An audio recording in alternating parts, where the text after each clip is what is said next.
হ্যাঁ, কেমন লাগছে? অবশ্যই ভালো লাগছে। গত ৩৮ বছর পর যোগসূত্রে ভোট দেওয়ার সুযোগ পাচ্ছি আমরা। উৎসবমুখর পরিবেশ চলছে। যদিও গত ৩০শে ডিসেম্বর আমরা একবার হচ্ছে ভোট দেওয়ার জন্য সকলে এসেও ভোট দেওয়ার সুযোগ হয়নি আমাদের। আশা করছি এবার হচ্ছে পরিবেশ সুষ্ঠু স্বাভাবিক আছে। কেমন লাগছে আপনার? খুব ভালো লাগছে। ৩০ তারিখ সবাই খুব হতাশা নিয়ে ফিরে গিয়েছিলাম, বাট আজকে খুব ভালো লাগছে। ভেবেছিলাম যে ৩০ তারিখ যেহেতু একটা সমস্যা হয়েছে, আজকে খুব উপস্থিতি তেমন একটা হবে না, কিন্তু মাশাল্লাহ খুব ভালো উপস্থিতি দেখতে পাচ্ছি, এজন্য খুব ভালো লাগছে। খুব সুন্দর মতো ভোট দিয়েছি, পরিবেশও খুব ভালো দেখতে পাচ্ছি, নিরাপত্তা সুন্দর মতো আছে, সব কিছু ম্যানেজ হচ্ছে ঠিকঠাক মতো। Thank you.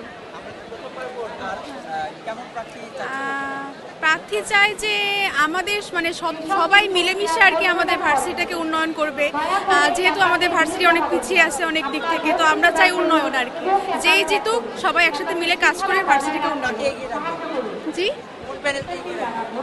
না, এটা আসলে যার যার পার্সোনাল, তবে যেই পাক ভালো করুক আর কি ভার্সিটিকে, এটাই। আপনার প্রথম ভোট ছিল কিনা? জি, আমার প্রথম ভোট ছিল।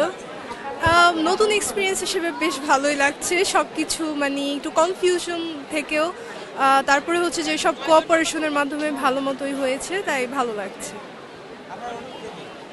হ্যাঁ, অনুভূতি তো খুব ভালো। মানে আমরা তো গতবার এসেও ফিরে গিয়েছি, তো আজকে খুব ভালো লেগেছে ভোট দিতে পেরে।